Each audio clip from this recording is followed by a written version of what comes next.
All right, welcome back, everybody. We spared the people on the CD of that joke. That was a pretty good one. If I do say, best joke I ever told. Yeah, right. I do like the one. We told one about the genie earlier. Here's a short one. This addict is walking along, and he. Well, I better make it. Can I make it about an addict? He's walking along the beach and he finds this lamp, and he rubs it off and a genie pops out of it, and the genie says, "Thank you for freeing me from this lamp." He says, "For freeing me from 1,000 years of captivity, you get 2 wishes, anything you want." This guy's an addict. He thinks about it for a minute and he says, "I want a jar of cocaine." But he says, "I want one that will never be empty." And so poof, he's got this jar in his hand and he dumps half of it out and it's full again, and he dumps half of it out and it's full again, and he dumps half of it out and it's full again. He's like, "Wow, this is fantastic." And the genie says, "Well, good, I'm glad you like it." And he says, "What would you like for your second wish?" And the guy thinks about it for a minute and he goes, "Better give me another one of these."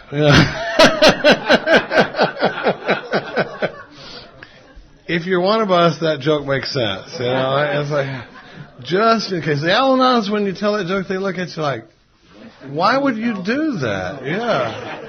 That is so stupid. We tried to roll through resentment, and we just can't. We tried to roll through the whole inventory process. You just can't do it, in that amount of time. And I think I'd rather spend less time on 5, 6, and 7 and be sure that we really do 4. Now, we brought up one thing is, once you recognize the need to do an inventory like this, how do you find somebody that's checked out on doing an inventory like this? I had a conversation with somebody during the break about, and he was like, "Yeah, I need to do this kind of an inventory, but I don't know where to, who to read that to, And I look around and there's people in this room and, there's options available. And then another thing is to become the guy that can hear that kind of an inventory, and we can trade inventory with each other. But, tell them your experience on it being a confession. Well, my first inventory was just a confession, and my sponsor basically felt like that his job was, I write the 4th step inventory. Remember I said that we skipped right over to the 3rd step prayer, and then it was like, I wrote the people I was mad at and my fears and my sex, just the stuff from my sex history that I felt shame about. And he sat there and I read it to him, and he didn't really say a word, and at the very end of it he said, "You're a very selfish person." And I'm like, okay, and we burned it. I won't say that I didn't get anything out of that, because it was just barely enough to save my life. I stayed sober for a long time after that. And believe me, that's another thing I didn't want to forget to mention. There are a lot of people out there staying sober off of imperfect programs and imperfect sponsorship. If you wait until you can do this thing perfectly, it's not going to happen. And I have said many times that if the new guy and the sponsor are giving it their best shot, I really feel like God takes up a lot of slack. Now, if I'm trying to get away, because he needs to, because we don't wait till we're and the stuff I'm giving sponsees now is different from what I was giving them 3 years or 5 years or 7 years ago. So we tend to transmit what's been transmitted to us. So it's a moving target, but we are pretty technical about the way it goes through here. You'll hear us talking about some other terms during this thing. Like you hear me say a lot, is it possible that? My sponsorship lineage, we use this thing called the path of consideration. And a lot of times when we're working with each other, we work off the concept of spiritual consent. When I have a group of people, like the group of guys that meet, the best AA I've ever been involved in meets at my kitchen table on Thursday nights. And we all have spiritual consent with each other. And when you establish spiritual consent, if Dave and I establish spiritual consent with each other, what I'd be saying is, you've got the right to call me on anything you see me doing, whether it hurts my feelings or not. My sponsorship lineage believes that I'd rather step on your toes than stand on your grave. And we can kill our pals in AA by not calling each other on behavior we see each other doing. And what happens is, in untreated alcoholism, we tend to get with people that are doing the same thing. Gamblers get with gamblers, and skirt chasers get with skirt chasers, and we say, "How am I doing?" And you say, "You're doing fine," right? You don't call me on my stuff, I won't call you on your stuff. You're not drinking, you're doing fine. Nod your head if you agree with me, we're doing fine, right? and that's the way it goes. And we can literally kill each other. That's the way we stay in untreated alcoholism. And if I get around somebody that's not rolling the way I roll, then I don't roll with them anymore. I'm looking for people. So that's where the spiritual, and part of spiritual consent is this thing we call the path of consideration, where rather than saying, I think you're messing up this way, we'll say, I'd like to offer something for your consideration. Is it possible that blank? And the amazing thing, we talked earlier about the ego going into self-defense. In the path of consideration, the really frustrating part about that is when somebody offers me a consideration, guess what I get to say? Thank you. Oh, it feels so wimpy. Because otherwise, if you call me on something, if you give me a consideration, what you're going to hear is my ego telling you why that's not the case, why what you're saying doesn't apply to me, and why you are way off. If you understood how complex and complicated my situation was, you'd be embarrassed to have even said that to me. But I don't get to say all that. I just get to go, thank you. And then I get to go consider it, and it's amazing how 20 minutes or 24 hours later I'm going, they're spot on. They're exactly right. Because, and we had one where we had a guy that would come in, we report in, we do a check-in with the circle and triangle. I'm going to work this in now because otherwise I'll forget to say it. This stamp we do in the front of the book with the circle and triangle, part of my sponsorship lineage is when we check in with our sponsor, we'll do a quick circle and triangle check-in. And when you call in, he'll say, he used to say, where are you at with the circle and triangle? Such a crybaby. I can't even think about Mark without just... and what we do is, there's three sides to that triangle. It's unity, service, and recovery. Unity is the fellowship, service is service, and recovery is the steps. And when you say, where are you at with the circle and triangle, I can check in with those three areas pretty quickly. I can go, okay, unity, let's see, in the fellowship, I went to the Monday night meeting over at Club 101. I went to Tuesday night primary purpose group. I had the Thursday night meeting at the house, and I went to the Saturday morning men's meeting.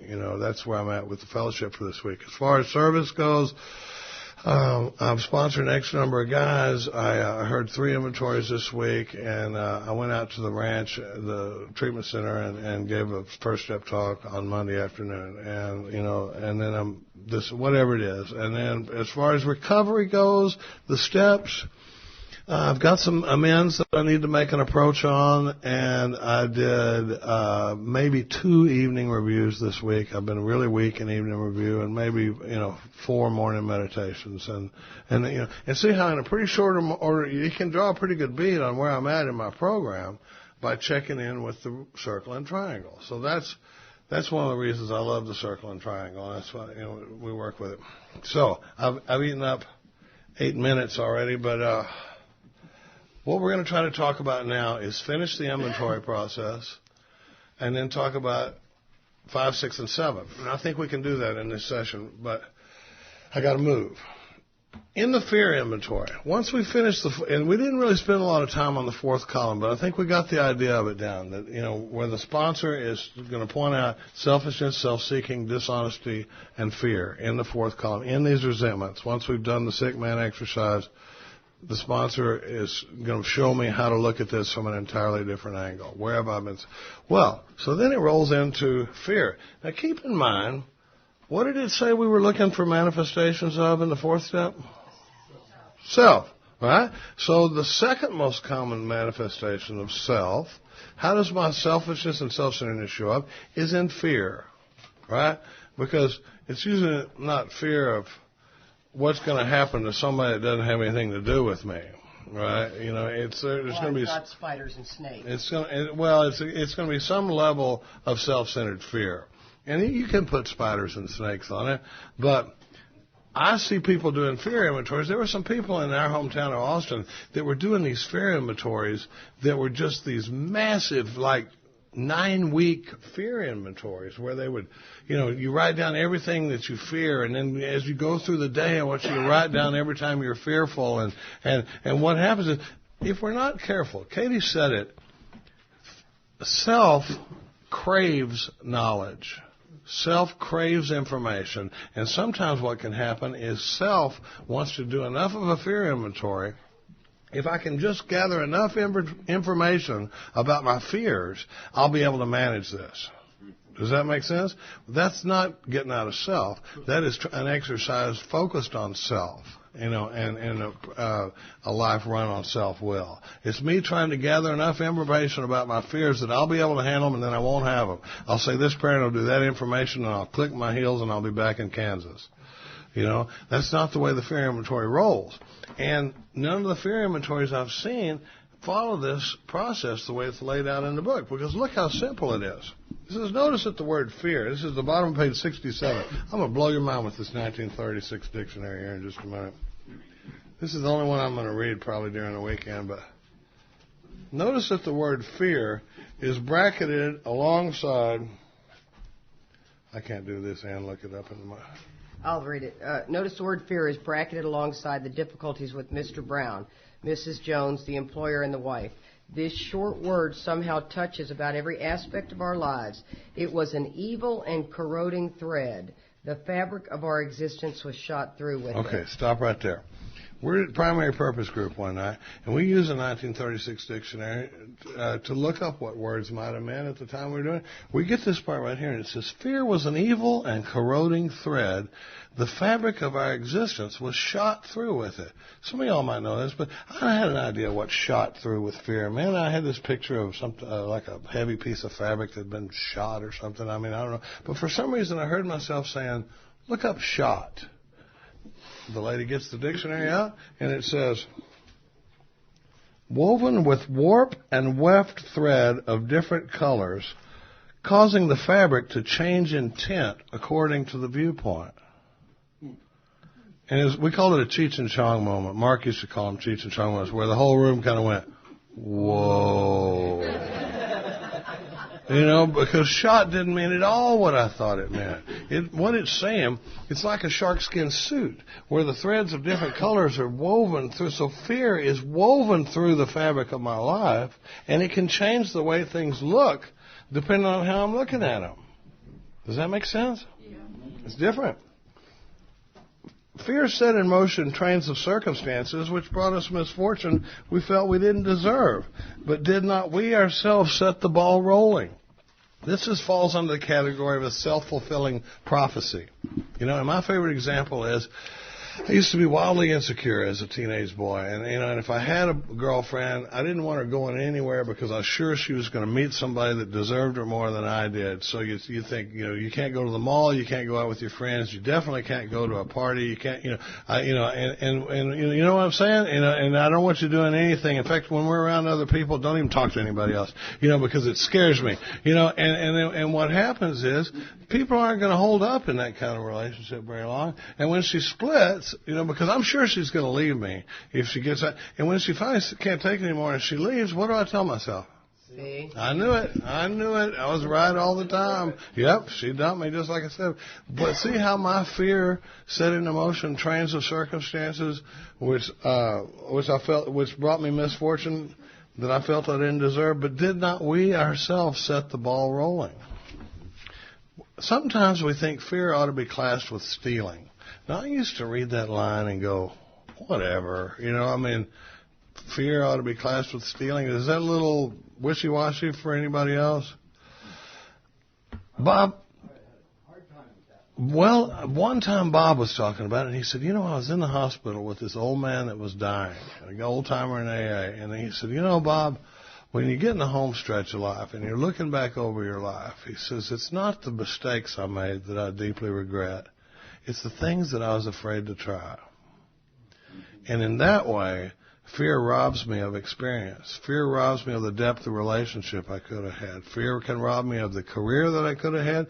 Fear can rob me of the relationship with my children that I could have had. Fear keeps me from doing any kind of stretch because I'm scared I'm going to fall on my face or get hurt.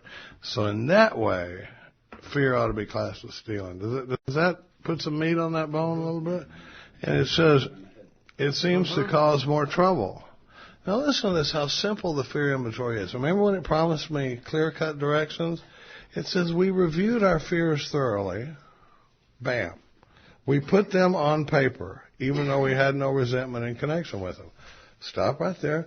On one side of a piece of paper, write down what my fears are. I'm afraid of going broke. I'm afraid of not staying sober. I'm afraid of getting a divorce. I'm afraid I'm going to be embarrassed in the AA community. I'm afraid I'm going to screw up. I'm afraid I'm going to get cancer. I'm afraid my kids are going to die or something bad is going to happen to them. I'm afraid of this. And write down the list, right? And I write down all these things. I think I just did a little public fear inventory there. Good. Yeah. And then what does it say? After we've written that list, it says, we ask ourselves why we had them. That's funny because I may feel differently about this next year, but right now I'll let them consider why they think they have them. But it's usually not too accurate, but I like to at least let this guy take a minute to think about why he has this fear. But the book tells me the answer in the next sentence, and it's not what I would have ever put down. Because remember what? We're looking for manifestations of self in this fear inventory. And look at what it says. It says, wasn't it because self-reliance failed me? Well, this is pretty weird.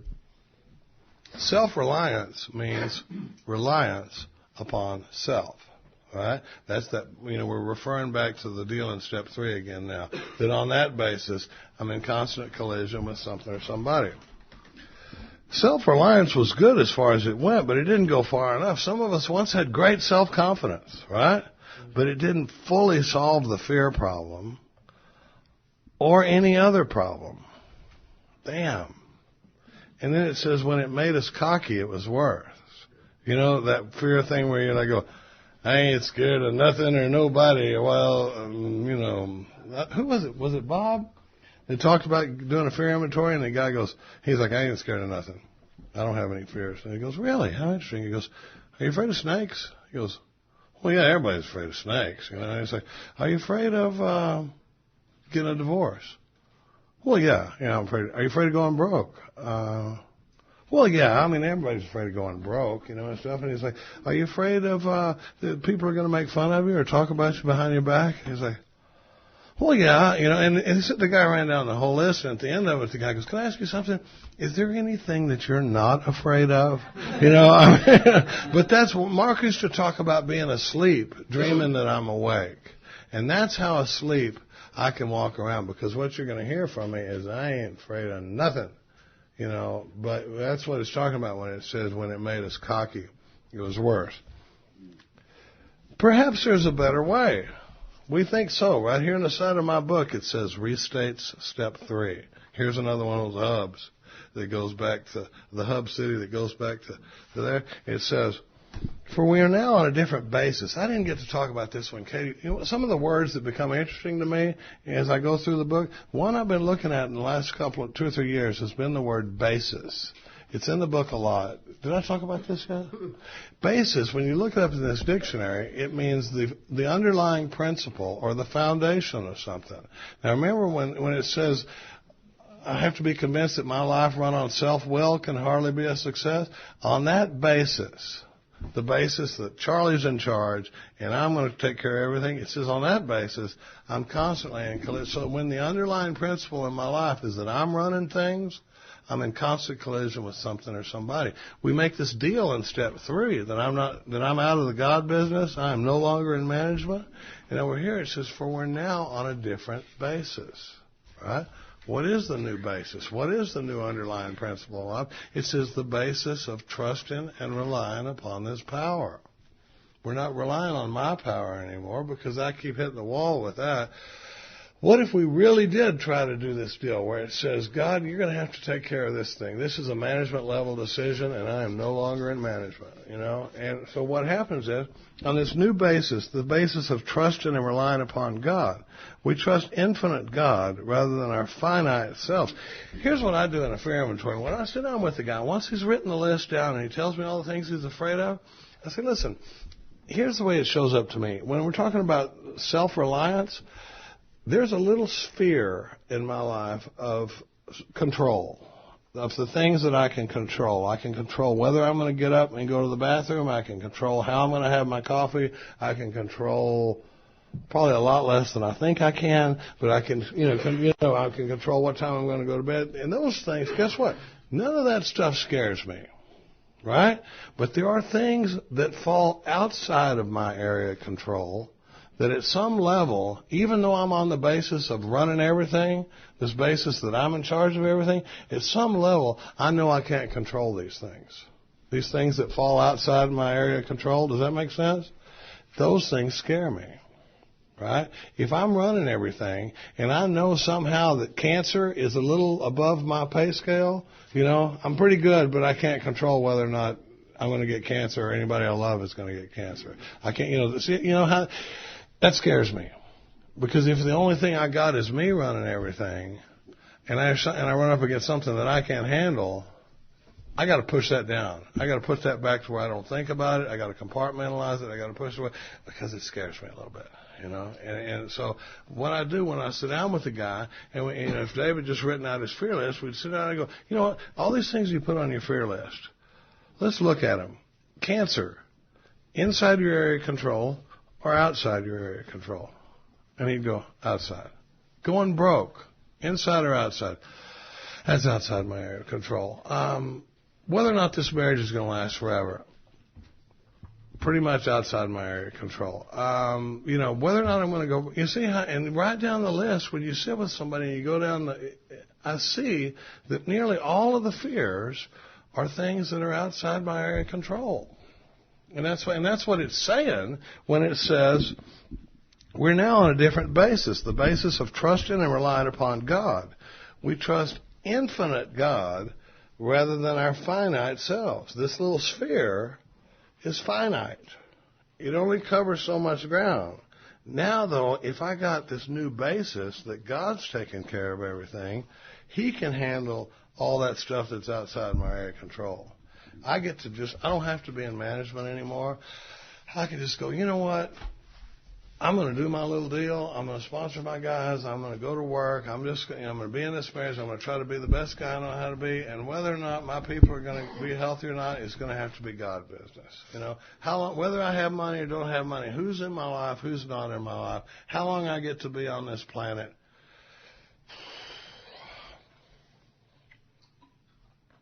It's all God stuff. I had this talk with Mark the night before he died. He sat there at my kitchen table and said, I want to go out like my heroes. I want to be sponsoring guys. I want to be in the work. I don't think he meant tomorrow, but he left that day. That was February 18th of last year. On February 19th, he died. But he went out just the way he said he wanted to go, in the work and sponsoring guys and doing the deal, and he wasn't afraid for a minute. The lady that was with him when he died said he was never scared for a second. Because that was one of the things that worried. I said, was he scared on the way to the hospital? She said, he never acted scared at all. In fact, he turned to her and said, well, this isn't the way we thought the weekend was going to go, is it? And, and that was about it. And that was when they told him, you're taking your last breaths. And, it was, that was it. He was like, in fact, he had said in talks, the first talk we had, he said he had some questions for God. And he said, when I leave this body, I wish to ask him a few things when I get up there. But I get a little emotional when I think about it. But this thing about fear, does that make sense? About that on self-reliance, I can't handle this stuff, and that's why it scares me. That's what I'm trying to point out to this guy in a fear inventory. It is a manifestation of self. This is another way that self shows up. Does that make sense? Just to the extent that we do as we think God would have us and humbly rely on Him, does He enable us to match calamity with serenity. We never apologize to anyone for depending on our Creator. We can laugh at those that think spirituality is the way of weakness. Paradoxically, it is the way of strength. The verdict of the ages is that faith means courage. All men of faith have courage. They trust their God. We never apologize for God. Instead, we let God demonstrate through us what He can do. Here's another one that came out of the dictionary and blew me away. You know what demonstrate means? Emmett Fox talks a lot about your demonstration. If you do this stuff, you'll make your demonstration. To demonstrate, if you look it up in this old dictionary, it says to prove beyond a shadow of a doubt. To prove to the point that the opposite viewpoint is rendered absurd. Is that heavy? So what it's saying is if I'll try this exercise, if I'll rely on God and trust that if I stay close to Him and perform His work well, He'll take care of what I need, God will demonstrate He will prove beyond a shadow of a doubt that this God thing works. Not only will he prove it, but he'll prove it to the point that the opposite viewpoint will look absurd. Once we've tried this experiment for a while, running on God power, you look back and you go, man, the idea of me running it as opposed to him running it is ridiculous. That's why I kept crashing into the wall. That's why I kept getting so uncomfortable that eventually the idea of getting loaded again started looking like a pretty good idea. It's a big relief to get out of management. Just go, I'm just going, that is above my pay grade. There's a lot of stuff that comes to me, and I'm like, that's a management level decision there. I'm not in management anymore, and so there's an interesting thing here. It says, instead we let God demonstrate through us we can do. We ask him. Now here's a clue. When you're going through the big book, if it says we ask, it's usually a prayer. If it says we ask him or we ask God, it's always a prayer. And it says here, we ask God to remove our fear and direct our attention to what he would have us be. At once, we commence to outgrow fear. That's the whole fear inventory exercise, right? The second of the 3 inventories we do in the 4th step is that one on fear. Does that make sense? How are we doing on time? Good. I'm gonna just touch on some things on the fear. One of the other terms that Mark turned us onto is a thing called current agnosticism. And I never understood the chapter We Agnostics. To be honest with you, I never touched it because I always believed in God. And so I just felt it was a chapter in the book that wasn't really even necessary for me. I mean, go figure, what do you know that you don't know?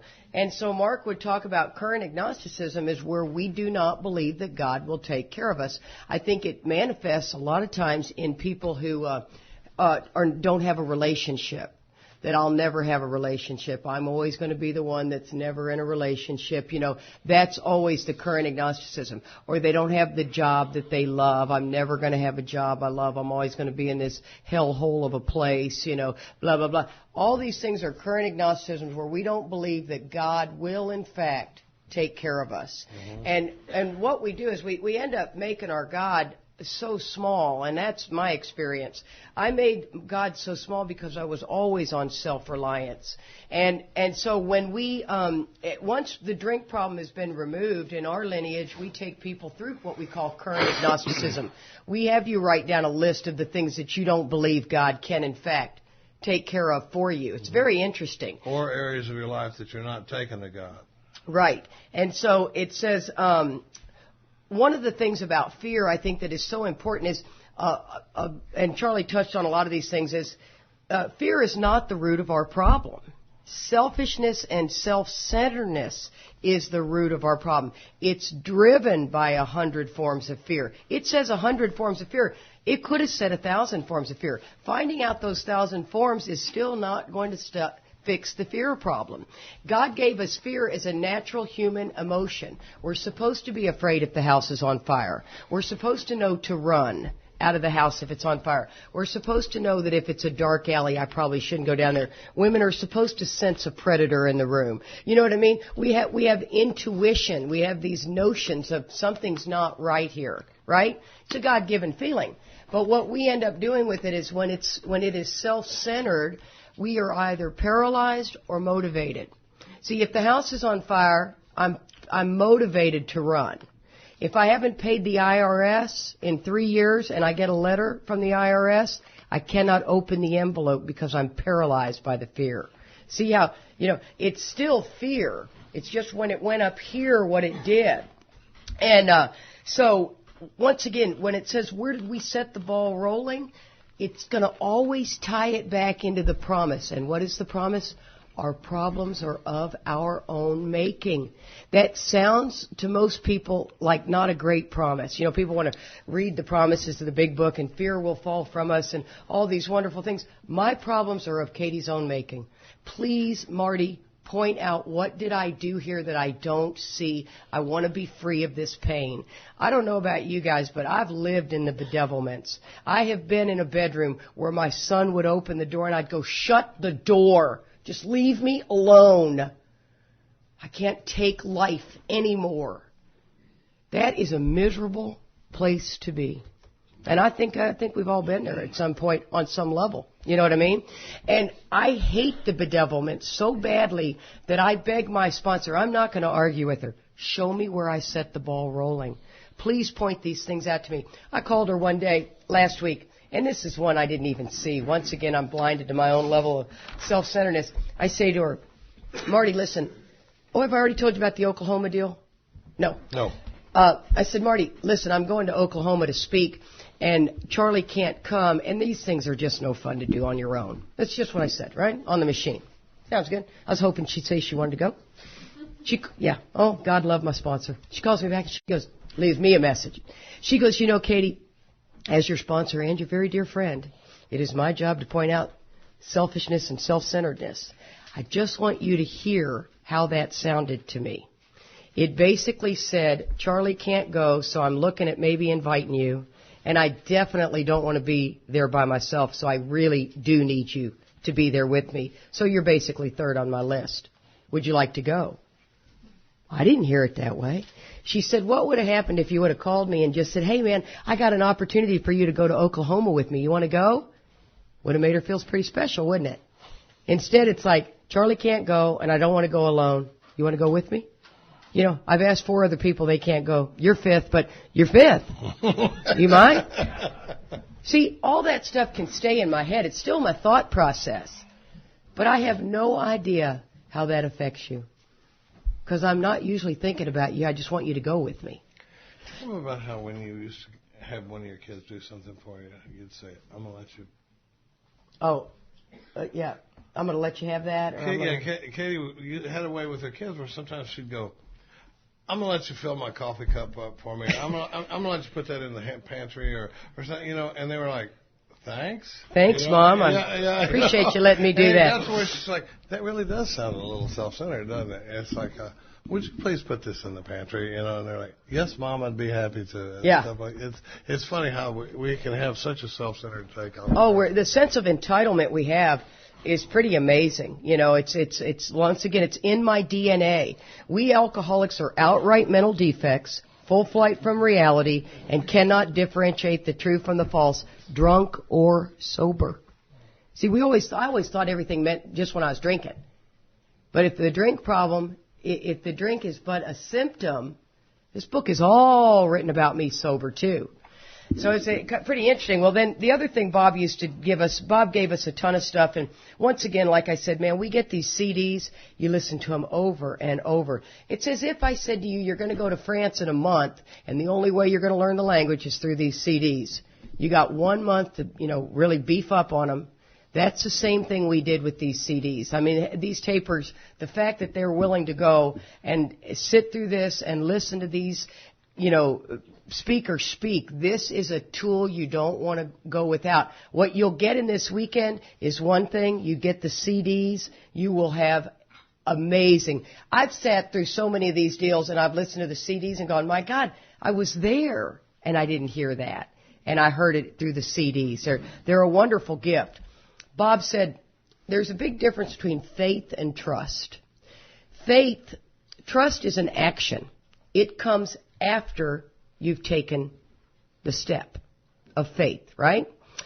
And so, people say you can't have faith without fear or whatever. You darn sure can. You can't have fear with faith. You can have... People say, you can't have fear and faith. Yeah, you sure can. And, I know that there's a God, but I'm scared to death right now because I don't know where I'm going with this deal, right?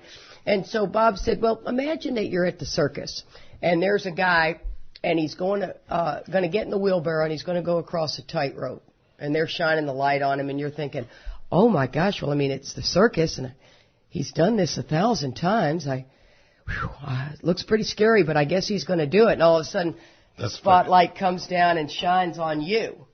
And they say, you know what? Change of plans. We want you to get in the wheelbarrow.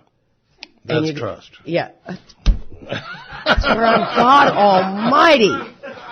And so he goes, yeah, I love him. God, I love him. And that's when you say to yourself, that's trust. So, Oh, stop it. But, you know, but that's the difference between watching and having faith that the guy's going to go across the wheelbarrow, right? But when they want you to get in it, now all of a sudden I got to switch that to trust. Now about sex. That guy's going to get across it. So then the other thing is, there's another part where it says, you know, there's promises in the fear inventory, and it says he enables us to match calamity with serenity. And what that is, and I love to point this out to my sponsees, is when all of a sudden what used to be insanity, they have a level of clarity through it. And that's where you go, see, you're matching calamity with serenity. You finally are getting the idea of how this deal works. And then Charlie said the fear prayer. And then the other thing now is, honey, did you restart that over? Nope. Oh, good. So are we going to do the sex inventory? And then we're going to blast through 5, 6, and 7. Mm-hmm. Well, I can't spend a lot of time on sex inventory. But I do want to say one thing about the sex inventory. You know, it believe it or not, it is a sex inventory with an emphasis on harms to others. Now, this is a little bit interesting on how people do this. Really, if you're going to do your 8-step harms list, I do it in 2 different events. I do keep a sex inventory pretty geared on sex, which is really the harms. It's not so much the physical act of sex, although there can be a tremendous amount of shame as to how far down the scope we've gone sexually. And there can be a lot of the act of is necessary. But it can also be just the emotional infidelity of where we've drawn lines and whatever. But there are 9 questions that are asked. And once again, a lot of people have a sex inventory where they put the sex inventory and they do it in 4 columns. And the book does not reflect a 4-column inventory.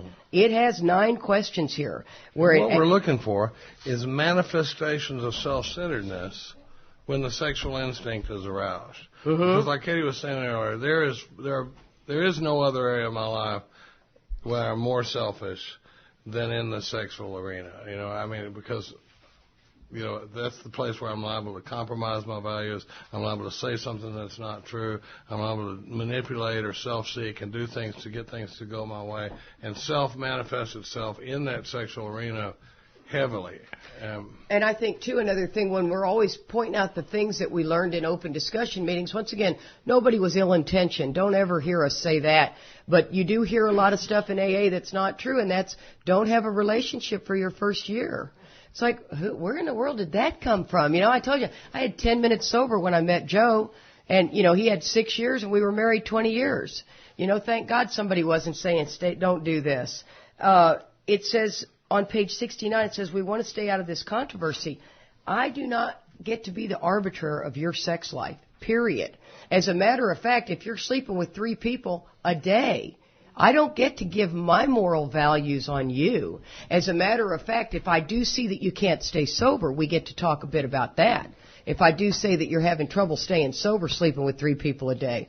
But the truth of the matter is I cannot put my moral values on you. And I'm telling you, I've seen people in AA do it, and it's a darn shame, especially if they're a rigid, no-sex person. You're taking this brand-new guy in. I mean, I remember this one gal that I sponsor that's gay, and I mean, for me to keep her out of a relationship 3 a day was a task. You know what I mean? And finally, we got her to where she's got a tremendous amount of integrity behind her sex.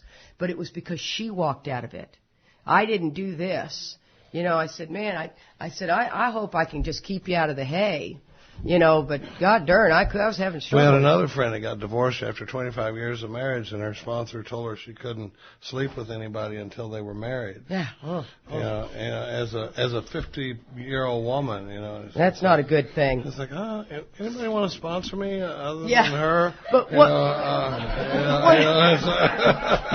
One of the other things too is it says when we're doing this inventory, there's another piece of the work that sometimes we tend to forget, and that's where we are shaping a sane and sound ideal for our future sex life. I need to have a paragraph as to what my sane and sound ideal looks like. It's not what I want him to look like. It's what I want it to look like. And that's it. I mean, that's the deal. We're not trying to put my sexual values on somebody. You don't get in trouble when you violate my sexual values. You get in trouble when you violate your own values. And when we do stuff that compromises my own beliefs.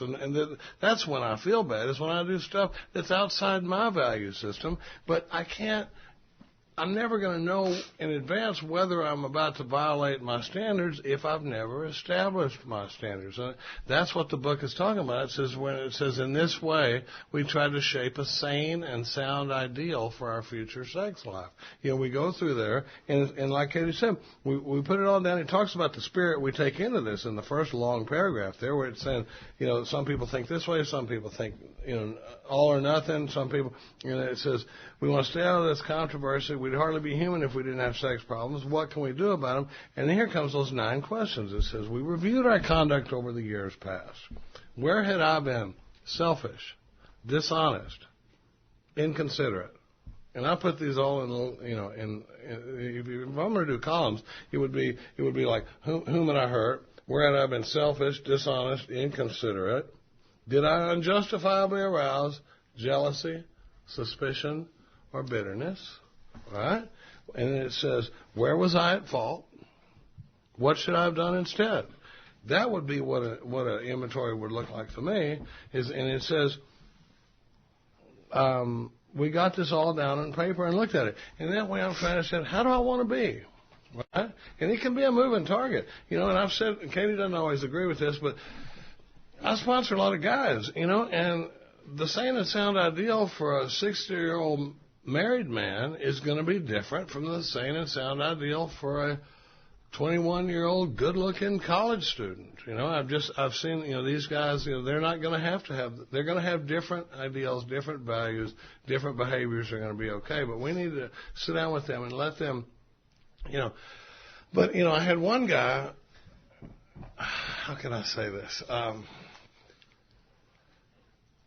This one particular good-looking college kid that I was sponsoring, this guy, could just, he got a lot of attention, let's just say that. And in his inventory, he was saying, so-and-so, I did this, and then he was like, I'm going to use the word jerk. He says, I was a jerk to her, and then the next one, I was a jerk to her, and then this one, I was a jerk to her. And it's funny, because after we did about 8 or 10 of those, I said, all right, let me ask you this. How do we not be a jerk? What would it look like? And he's like, well, I guess I wouldn't tell him stuff that wasn't true. I wouldn't tell him we were going to be exclusive if we weren't. I would only date how many at a time. And it's like, out of that came what the book is talking about, where it says, in this way, we try to shape a sane and sound ideal for our future sex life. Let's just got to figure, because otherwise we only know when we screw up. Come out of a deal and go, oh, that felt bad. I think I hurt her feelings, and it didn't feel good for me, and it didn't go all the way I wanted it to. So if we can establish some of this in advance, and it says whatever our ideal turns out to be, wait a minute. In this, we subjected each relation to this test. Was it selfish or not? Remember, because we're still looking for manifestations of self. We ask God, there's a prayer, to mold our ideals and help us live up to them. This is one of the many places in the book. Throughout the book, there are places where we ask God to show me what to do and then give me the strength to do it. It's a reasonable prayer when you think about it. There's a bunch of places in the book where it's going to say, show me what to do, and then give me the strength to do it. And I'll tell you, one of the things that I think ends up happening in AA is, in the 5th step we'll talk more about, in the 3rd column of a 4-column inventory when doing the resentments, fears, and harms to others, is we'll begin to understand our old ideas. And I think our old ideas, one of the things I think tends to happen between men and women is we believe that men are the predators. And, how many of you guys have heard, that Bob over at the club has been hitting on the newcomer chicks, and how dare he do that, by golly. And I'm here to offer for your consideration that the women are the predators. It's not the boys that are the predators.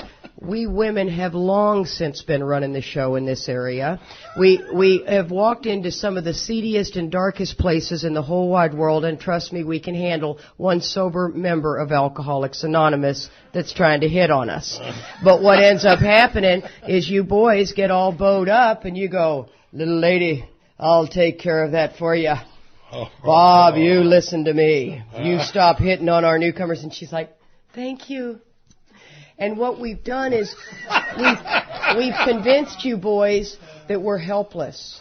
And we've played you like a fiddle. It's really a shame. What I say is just walk that little gal over to someone like me, and I'll walk on over to Bob and tell Bob what he can do. You know what I mean? I have no problem telling any boy in AA what they, to back off.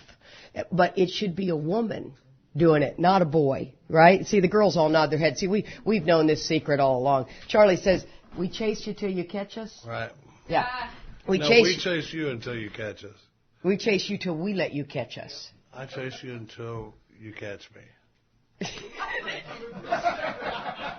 Well, for you people on the tape, they're going to be going, oh my gosh, whatever. Nocturnal. Okay. But you know what? And thank you, darling. One of the things about that statement is it also happens with sponsorship. Girls will walk up to boys and say, I can't find any strong women. The line, there's not enough strong women in AA. And what we've done is we've convinced you to help us because we just need you. And it's such a crock, and for you women, I encourage you to become the strong one that shows everybody that we are strong women in AA. We are strong women and we can do this deal and we can lead the pack. And for the guys, if the woman comes up and says, I don't like women, I don't trust women, and I just, and I think I need a male sponsor. I'm like, I understand completely. Hi, I'd like to introduce you to Katie. She'll sponsor you.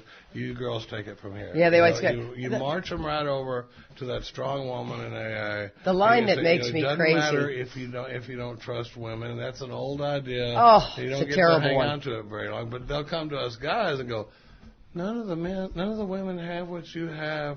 Would you please sponsor me? And I go, ho, yes, ma'am, I will. And out comes my sword and my shield and my white stallion, and they fooled me. Where I needed to just go, I need to introduce you to so-and-so here. So welcome over to the strong woman.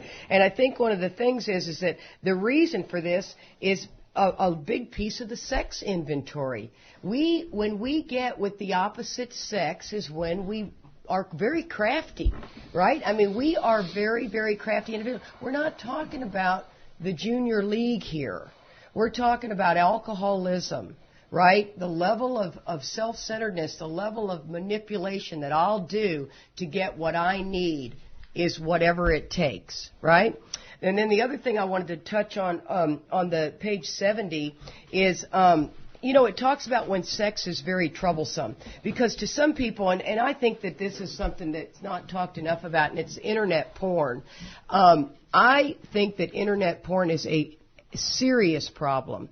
And, you'll get with enough people that say, oh, men do it all the time. It's no big deal. And it's damaging and destroying relationships. It's robbing you of being intimate with the person you love.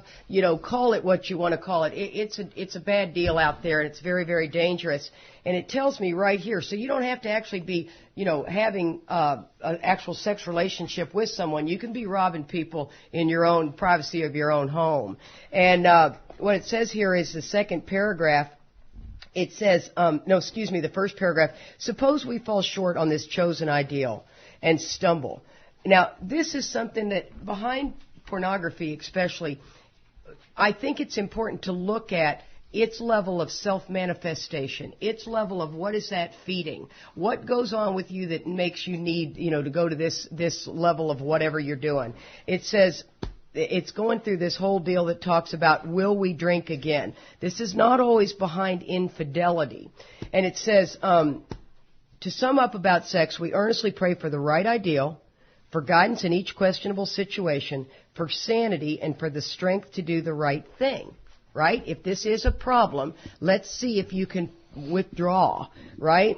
If sex is very troublesome, we throw ourselves harder into helping others. Remember, I told you, that is the thing that works the most. That's the most rewarding deal, is working with another alcoholic.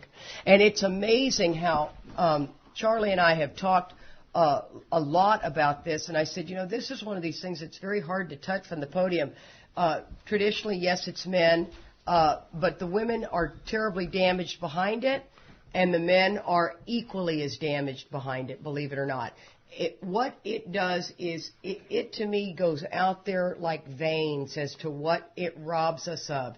And we alcoholics will shove anything into that hole, that black hole. We'll shove having more kids. We'll shove spending money. We'll shove pornography. Anything we can, and miss getting that connection with the God of our understanding. And believe it or not, He can remove all that. He can absolutely remove all that.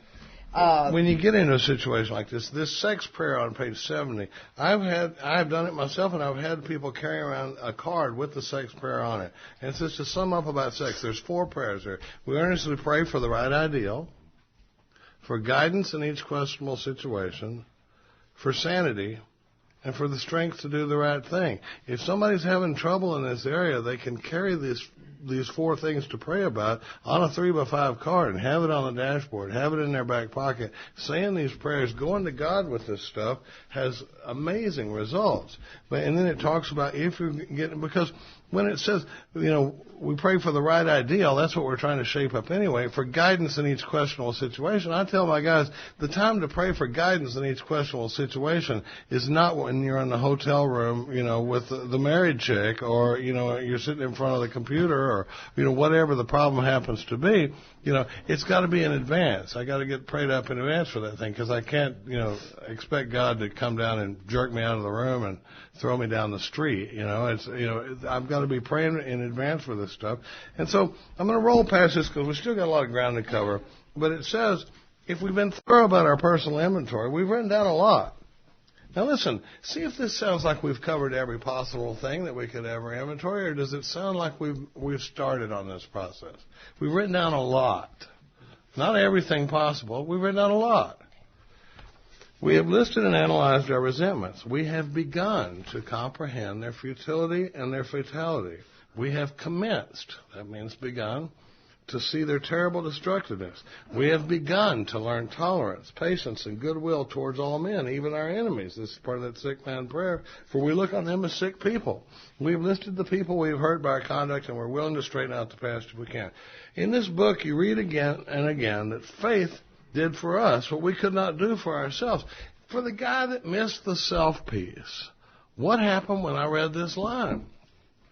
We hope you are convinced now that God can remove whatever self-will has blocked you off from Him. What? We hope you're convinced now that God can remove whatever self-will has blocked you off from Him. If you've already made a decision and an inventory of your grosser handicaps, you've made a good beginning. That being so, you've swallowed and digested some big chunks of truth about yourself. So see how remember when we said that the 4th step is going to be a consideration of the common manifestations of self? Does that make you look at it a little differently? Mm-hmm. That the problem really is selfishness and self-centeredness. It's the root of my problem. Back on page 13, I believe it's 13 or 15 in Bill's story, he talks about when he did his 5th step with Abby, he says, I ruthlessly faced my sins and became willing to have my newfound friend take them away root and branch. I've not had a drink since. The difference between root and branch is because with these defects, for a lot of us, I'm going to the meetings and I'm talking about it, and I'm just trimming the branches. I'm dealing with the little things that are poking me in the eye. We're going to cut off, the problem in traffic, and the problem with the boss, and the problem with the kids, and the problem with the porn, and the problem with the money. And, that can keep me busy. But I'm never addressing the root of my problem.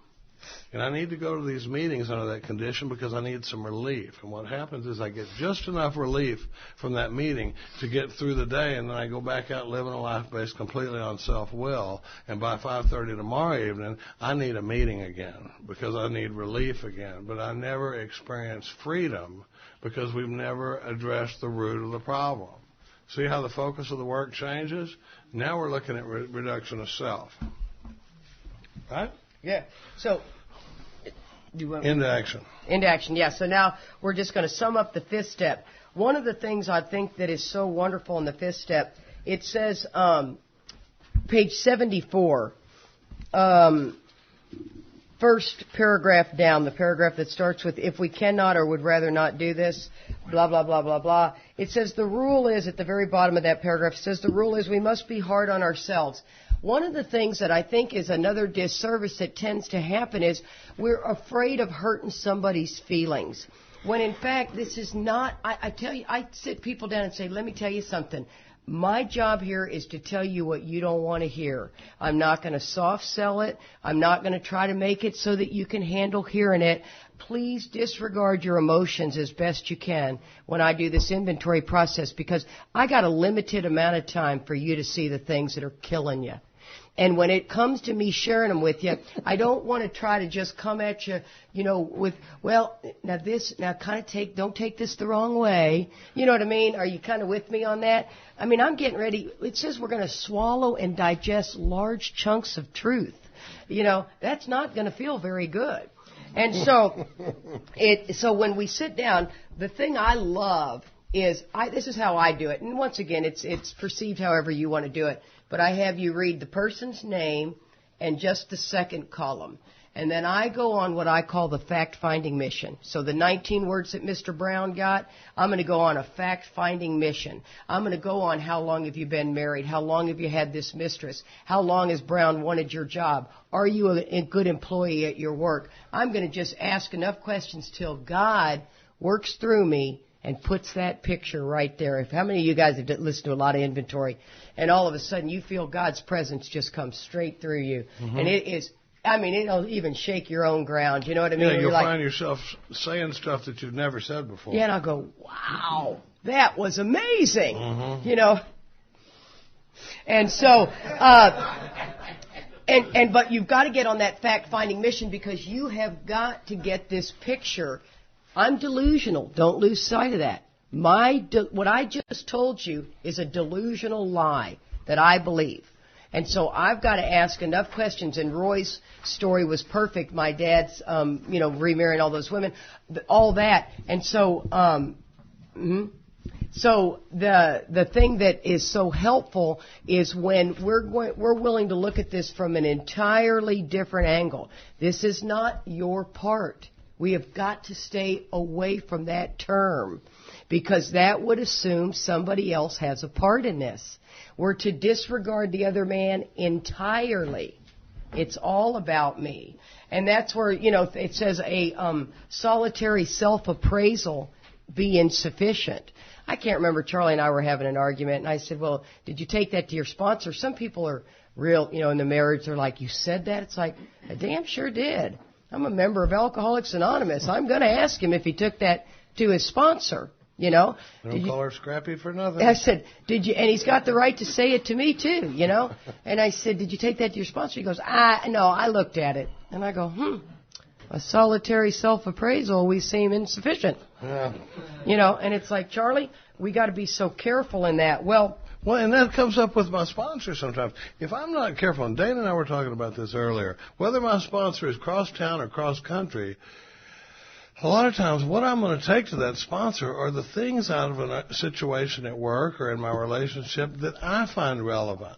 So if the sponsor's not going on that, if you go on that fact-finding or fact-facing mission with me, I'm going to step on my tail in pretty short order, mm-hmm. and all of a sudden, because I'll come and say, I didn't do anything, and they're accusing me of cheating on my miles at work, and I don't know why. I'm supporting the whole country, and then, and then they came in and they said that, they used MapQuest, and I'm off by 25 miles a day, and I don't use, you're like, the story's already too long. I can tell it's bullshit. Yeah.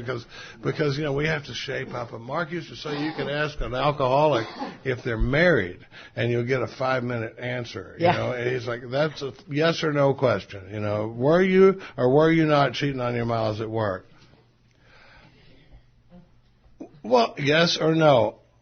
Well, yes. Okay. Technically, I guess yes. But I really would like to tell the whole story. But you see how when you go on that fact-facing mission, you find the story shaping up where all of a sudden you're going, I think you might be a little delusional about your role in this thing. And I really don't believe that the sponsor's role in a fifth step is just to sit and let the guy read his fourth step. Because that's still, and for my money, a solitary self-appraisal. He's just sitting there listening to me read what my take is on it. And listen to what it says, because it gives the requirements that it says it's important that this guy be able to keep a confidence. This is the bottom of page 74. That he fully understand and approve what I'm driving at, and that he will not change my plan. And it says, when we decide who's to hear our story, we have a written inventory, and we're prepared for a long talk. We explain to our partner what we're about to do and why we have to do it. What are we about to do? We're about to try to face and be rid of the things in ourselves that are blocking me from this power. Mm-hmm. That's what we're trying to do. If I had to explain to somebody what I do, I go, I got to get close to this power, and these are the things, the way the book lines it out, that I think are blocking me. Okay, now let me jump in here and finish my train of thought on this, listening to this inventory. The other thing that Mark used to say, he says, some people say, I take this stuff very seriously, and it says he should realize that he is engaging upon a life or death errand. That's how crucial this stuff is. We're not talking about a self-help program. We're talking about people living and dying in AA. Can we have a ball? Absolutely. But at the same time, man, I take this. My husband didn't make it. He did not make it. I'm not blaming anybody. But this is serious stuff, when it hits you that hard. So when I'm on this, like they're going to get it eventually, and a lot of us don't. Yeah, there's a lot of people that don't make it. Yeah. And so when you're doing that fact-finding mission, so you're getting all this information, and then we go into the third column. I like to do a little bit more of an expanded third column where I take the words of still the language of the book, but it says when we sex relationships, self-esteem, pride, personal relationships, security, I take those and I want you to tell me how you see yourself. So when you say your self-esteem was affected, how do you see yourself in this relationship? I'm a great wife. I'm a loving mother. I'm a good sister, right? That's your self-esteem. When it says your pride is how you think others see you. They think I'm needy. They think I'm not worthy of raising my own children. Then you go to ambitions is what you want. Security is what you need, right, to make these things be okay. Then it says personal relationships are your deep-seated old beliefs, old ideas. In We Agnostics, it talks about prejudice. I've always believed the word prejudice was against race. That's just simple-minded Katie. That's all it was. Against religion, Catholics, Jewish, whatever. That's what I thought prejudice meant. I had no idea that it means prejudgment. So it's my old ideas are what I think about Katie. Men make more money than women. Men are stronger than women. Men can be police officers and do heavy duty work. Women can't. You name it. The children should be with the mother. Can you see the old ideas? Women must remain attractive all their lives. Men can, be overweight and balding and no problem. As long as they have money. Men are you know what I'm saying? This is my old ideas. This is what I live on. This is what drives Katie. It says we had to get rid of our old ideas. They were nil until let go absolutely, or, paraphrasing on how that is.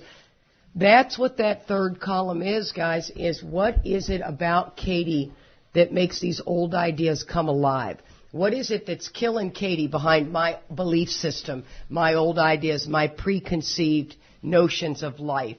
And then, of course, it goes into that fourth column, which is the part of selfish, self-centered, and self-seeking. Once again, I need to go down in self-seeking, and I need to see what were my actions in self-seeking that caused these problems. I've got to get down to the causes and conditions, man. So I've got something to take to God in 6 and 7. Prejudice here, I looked it up for you, says We're almost done. I know. Prejudice says previous and unfavorable bias, prejudgment without due examination. Now, the wait. Go ahead. Go ahead. So he wanted to share. I'm telling you, Glenn, you'll have to tell us what you think about this. I can't edit this. No, I tell you. Charlie goes, let's share this stuff. I love going back and share? forth, but that implies going back and forth. Okay. So now we're doing this fifth step with this guy, and it's funny, there's really not a lot of instructions in the book on how to hear a fifth step. It tells me how to write a fourth step, but now listen what it says. After it talks about, who to pick, what spirit to take into it, and that sort of thing, it basically says, we pocket our pride and go to it, illuminating every twist of character, every dark cranny of the past. Those are really all the instructions for hearing a fifth step. But I called up a friend of mine one time, and I said, Scott, I'm a bit of a technician. I've studied this book, and I'm very adamant about doing it the way the book lays it out to do it. I said, and I've seen the instructions on how to do a resentment inventory, and how to do a fear inventory, and what to take from that fear inventory, and how to do a sex inventory, and what to look for, and the 9 questions to ask, and that sort of thing. I said, where is the piece where it says, what's the worst thing you've ever done? Because how many of you heard that in the rooms of AA about what's the worst thing you've ever done? And he said, well, it's in the fifth step. It's in the fifth step. It says, first of all, illuminating means to shine the light upon. Illuminating every twist of character, every dark cranny of the past. So obviously, hearing a fifth step is not just listening to a recitation of their fourth step. I'm supposed to get in there and say, what is every dark cranny in the past? Are there any twists of character that didn't make that? Because I can't tell you how many times. And when you're hearing inventory, by now, if I'm through the work and I'm up in 10, 11, and 12, it implies that I'm going to have intuitive thought and that God's going to speak to me. And that if I'm unblocked, it says we come to rely upon it. It calls it an essential sixth sense, this intuitive thought. Well, I tell you, it shows up when you're hearing inventory. Because you'll be hearing inventory with a guy, and there's a part of me that thinks, he's not bringing it. I can tell when the guy sits down sometimes. This guy's already made up his mind what he's not going to tell me. And we'll sit down and we'll start going, and we'll get to the end, and with one of my favorite guys, we're hearing inventory, and he'd read everything, and I said, is that everything? And he goes, yeah, that's everything. I said, really? Because, the book talks about we hang on to some of the worst things from our past. We hang on to the worst items in stock, and those are the things that block us the most. Do you have anything else you want to talk about? And he goes, no, not really. I said, because I know for me, in my story, I had a lot of shame about, this and that, that happened. And he goes, okay, there's something else. And I said, okay, out comes that, and when that one didn't kill him, he goes, and there's something else, and sometimes you can draw that out of a person, but when it says illuminating that to me are those places where we talk about what are the things that you're going to take to your grave and you're never going to tell anybody.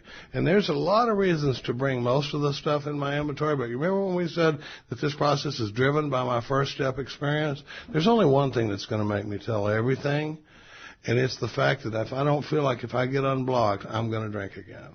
I'm going to get uncomfortable enough that if I don't bring it, that eventually I'm going to drink again. And that's when I'm going to go, okay, I don't want to talk about this stuff, but I don't want to drink vodka. So here's what happened. Now I have to jump into this because we only have about 9 minutes left. Okay, it says, once we've taken this step, withholding nothing, which is what Charlie's talking about, the deepest, darkest secrets, we are delighted. Now remember I said there's 2 places that it talks about that we are to get rid of this promptly and without regret, yes? And then it says we will be delighted. That promise right there tells me we're to uncover, discover, and discard. Not uncover, discover, and rub it on ourselves, right? I'm telling you, that self-pity, you watch yourself. When all of a sudden you see things from an entirely different angle, you are ashamed at yourself. I had a sponsor, he called me on the way home one time, and he goes, I'm not delighted. He said, I feel like we just spent 3.5 hours with you pointing out all the ways that I'm selfish and self-centered, and this and that. I was like, That's when we had to talk about that thing about promptly and without regret. Don't turn this into self-pity. Self-pity, because that's just another manifestation. So, and then what it says here, it says, we can look the world in the eye. These are the 5th step promises. We can look the world in the eye. We can be alone at perfect peace and ease. You've got to see how many times the book says be alone at perfect peace and ease. That, to me, is the comfort that we took when we took the drink. The very first drink was the peace and ease. Yes, that's what we wanted. I mean, how many of you guys just went, all I need is one drink, man. I just want one drink. Unfortunately, we trigger an allergy. So we don't get just one drink or 2 drinks to take off the edge. It's interesting to point out here that it doesn't say we've finally got enough information now to manage our fears. It says our fears fall from us. Mm-hmm. It says we begin to feel the nearness of our Creator. We have had certain spiritual beliefs, but now we begin to have a spiritual experience. The feeling that the drink problem has disappeared will often come strongly. That right there is, why would you want anyone to take a year to do inventory? It, to me, is absolutely insane. I'm taking a risk. We were just talking about this, John, right? John and I were just talking about this. That has become the norm. If that was your experience, you're passing on your experience, and I say shame on you. Read the book. The book does not say that. Why in the world do we want to risk somebody's life on because it worked for me? We should do an inventory and do it quickly. It's what the book reflects. Bill and Bob were all doing it fast. And all of a sudden, the semantics, we lose the semantics, and my children's children are not going to have. This is going to be the AA program, take what you like and leave the rest, right? And so that's what I'm saying is there is... There is, I get very, very passionate in this, because you can tell. We got 5 minutes. I'm going to bring it home here. This is the back and forth, honey. I am going to vote. Glenn, I need your help here to tell him this back and forth is a bad plan. I just want to say one quick thing here. I love the back and forth. Now that we've done this inventory with something, it says returning home. We find a place where we can be quiet for an hour. I tell you, that kitchen table AA that we do at my house on Thursday night, one time Mark went off on a rant about the hour after the 5th step. When we talk about listening to the CDs, because you can't take in sometimes everything you're trying to hear, I'll never forget, Chad was sitting there at that table. He kept looking at me and looking at Mark, and he was looking at me like, are you getting this? And he told me later, he goes, that talk that Mark did on the hour after the 5th step, he said, I think I got about 10% of what he said, and that 10% revolutionized that hour for me. Mm-hmm. I mean, before I would have said, just go home and hang out for an hour and think about what we've done. But Mark was like, man, he goes, when you go home, it says we thank God from the bottom of our heart. That's a prayer that we know Him better. Taking this book down from the shelf, we turn to the page which contains the 12 steps. Carefully reading the first 5 proposals, we consider them in all of their implications. Do I believe I have a hopeless condition of mind and body? Do I believe in the absence of a spiritual experience that I will get loaded again? Do I believe that this power can take care of all the problems in my life? And do I believe that if I'll get out of the way, He'll take care of me if I stay close to Him and perform His work well? Have I gone in this inventory and removed the stuff that's blocking me? Did I talk to somebody else about it? Am I holding anything back? Is this power going to take me? And that's the stuff we go home and we spend an hour in, and it talks about, have we omitted anything? For we're building an arch through which we shall walk a free man, as our work solid. So when it talks about that arch, and then it rolls into 6 and 7. The first time I did 6 and 7, and we got, what do we got? We can bring 6 and 7 into 8 and 9. We're going to bring 6 and 7 in and into 8 and 9. We keep pushing it back. But I mean, can you see how much depth can come out of this inventory and the 5th step process? I didn't want to just glaze over it. No, as a matter of fact, that is, and remember the hour when you go home, the hour is the 5th steps. Remember how important the semantics are. The hour is not 6 and 7. It's part of the 5th step. It's part of the 5th step. And I'm sorry I said shame on you. I know that's a somewhat inflammatory statement. So, that was the public 10th step. That was. I'm sorry. That's that if that's how you do it, fine. But what? But here's the deal. The importance, guys, is I am so big on the semantics. So that hour is you need to let them know that they need to go over that. They need to read a little bit out of We Agnostics. They need to thank God from the bottom of their heart. They need to look at the allergy. Do they really believe they've got all these things? And then when they go through 60 to 63, then all of a sudden they're looking at their 4-step. Have they omitted anything? Did what Charlie said. Then we go into 6, and you literally answer the questions in 6 and say the prayer in 7. But that's what we're going to talk about that when we come back. But that's what I'm saying is that hour is not all of that and more. And so that would be the 4th and the 5th step there. We're going to take a 15-minute break, and we're going to come back at 5 minutes after 4, and we're going to finish 6, 7, 8, and 9. 6, 7, 8, and 9, and then we're going to have a wonderful dinner. Thanks for hanging in there, everybody. Y'all are doing a great job. Yeah. Oh, I do not like